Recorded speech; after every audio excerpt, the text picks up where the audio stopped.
Tenho refletido muito ultimamente sobre a possível aliança entre Lula e Alckmin. Se isso acontecer, não é algo para agora, né? O próprio Lula já declarou publicamente que ele vai decidir ainda sobre a candidatura dele. Aqui vale uma explicação para você. Você deve estar pensando, Lula, né, por que Lula já não diz que é candidato? Ele vai ser mesmo, né? Sim, eu acho que ele vai ser mesmo candidato, mas por que ele não diz que é candidato?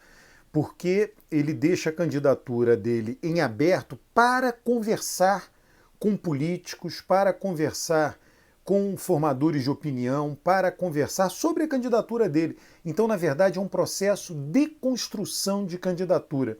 Ele não chega e diz, não, sou candidato, ponto final, agora vocês que venham comigo. Não, não é isso. Ele está dizendo, olha, acredito que serei candidato, provavelmente serei candidato, mas não está decidido. Então ele vai construindo, vai conversando. Um político, quando faz isso, ele deixa, ele está sendo generoso com todos os outros, ele está sinalizando, está dizendo o seguinte, olha, eu quero que você venha me ajudar a construir essa candidatura. É diferente do que Ciro fez. Ciro, durante toda a campanha eleitoral de 2018, disse não serei candidato, será a última vez, será a última vez. Acabou a campanha, ele ficou satisfeito com o desempenho que ele teve e disse, sou candidato para 2022. Ele afirmou a candidatura dele. Então, basicamente, ele disse, sou candidato, venham comigo. É inteiramente diferente daqueles que dizem, olha, não sei, acho que vou ser candidato, está cedo para falar isso, né, que é, digamos assim, a fala mais política. Tá? Pois bem, quando chegar o final de março, início de abril, né, tem datas jurídicas ali, todo mundo tem que estar nos partidos que vão ter que disputar a eleição, não vai poder mais haver mudança de partido, quem terá que sair dos cargos para disputar a eleição, né, o Dória vai ter que deixar de ser governador de São Paulo para disputar a eleição presidencial, enfim, vão acontecer várias desincompatibilizações no Brasil inteiro.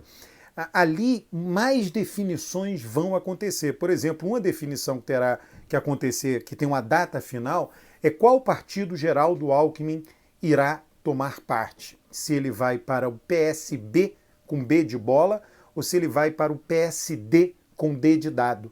Né? Não está claro o que Alckmin irá fazer. Né? O que eu estava refletindo sobre a aliança entre Lula e Alckmin? Né? A aliança, basicamente, entre Lula e Alckmin, ela tem... olha, as pessoas perguntam, não tem algum benefício eleitoral, não tem benefício eleitoral? Olha, tem um benefício eleitoral sutil e generalizado pelo país. Né? Lula tem resistências a ele. Né? Essas resistências têm menos a ver com o que foi Lula em seu governo e muito mais a ver com o que aconteceu durante o governo Dilma, que mais do que respingou sobre o Lula, foi um tsunami em cima de Lula. Eu não sei se você se recorda, entre na internet e procure. Depois que Lula deixou de ser presidente, o último ano foi 2010, foi em 2011, ele realizou um voo que aterrissou em Congonhas, um voo num jato particular, e em Congonhas, na pista, ele entrou num voo comercial comum, no voo da Gol, que ia, isso foi em fevereiro de 2011, se eu não me engano, ou 2012, não sei, enfim, que ia de São Paulo, de Congonhas para Brasília, para as comemorações do aniversário do PT. Né? E quando ele entrou nesse voo, ele foi ovacionado, pediram autógrafo dele. Então, logo depois que ele saiu, né? Logo depois que Lula saiu, não havia resistências do mundo empresarial a Lula, não havia resistências do mercado financeiro a Lula, nada disso acontecia. Né? Foi necessário que se passassem 8 anos, né? 6 anos de governo Dilma, 2 de governo Temer, né? A partir de 2014, a Lava Jato, para que esses setores passassem a ter resistência a Lula. E essa resistência tem menos a ver com denúncias, escândalos de corrupção e muito mais a ver com o que aconteceu durante o governo Dilma. Estou falando isso aqui com toda frieza. Lula não foi um gastador em seu governo. Lula gastou na medida certa, Lula entrou fazendo uma política econômica mais tradicional e o governo que foi extremamente gastador foi o governo Dilma. Né? E isso, agora, aí tem a ver um pouco com o que é o PT. O PT é um partido, né, Então, o que une Dilma e Lula? O PT. São do PT, filiados ao PT, militam pelo PT. Lula indicou Dilma.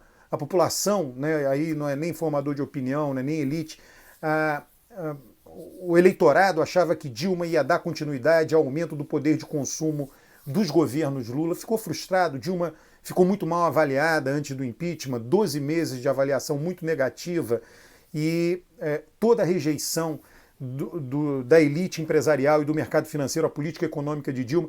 E aquilo foi para cima de Lula. E Lula ficou com a imagem de radical quando ele nunca foi.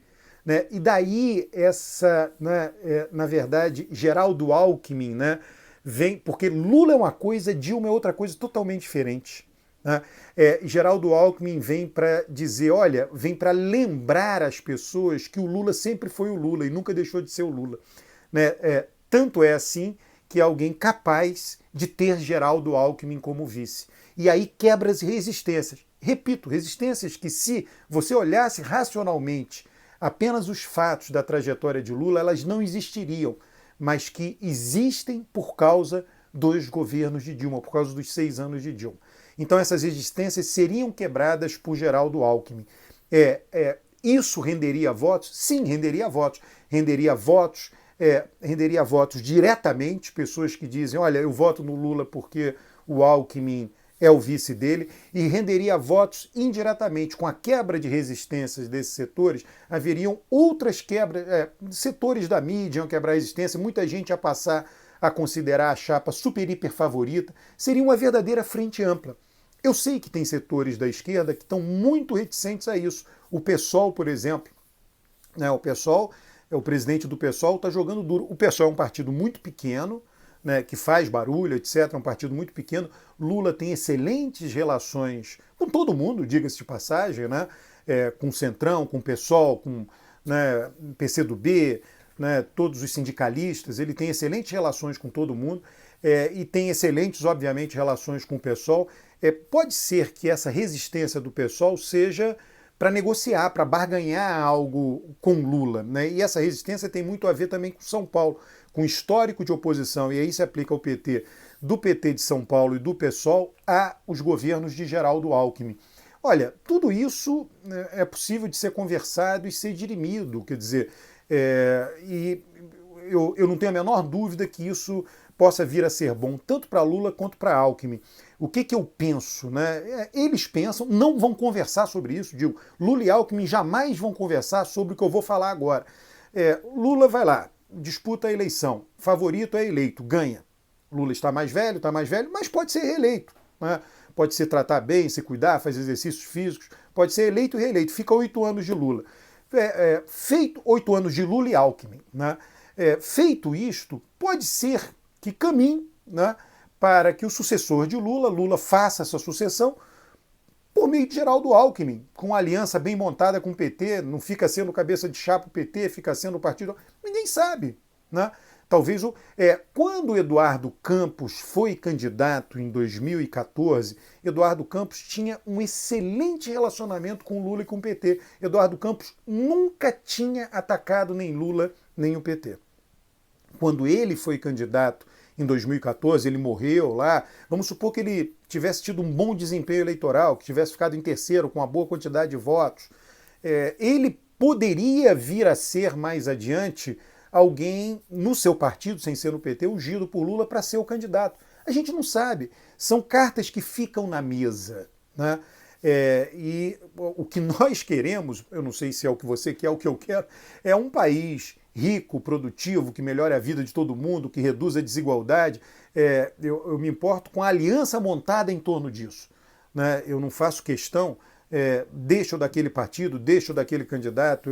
Olha, o que melhora? Eu gostaria de viver num país mais igualitário, que cumprisse as regras, que meus filhos pudessem sair na rua sem um pai, né, ter medo de, sei lá, sofrer um atropelamento. Por quê? Aqui no Brasil é muito mais comum do que num país rico e desenvolvido, onde as leis são seguidas, onde ou ser vítima de um assalto, ser vítima de algum tipo de violência na rua.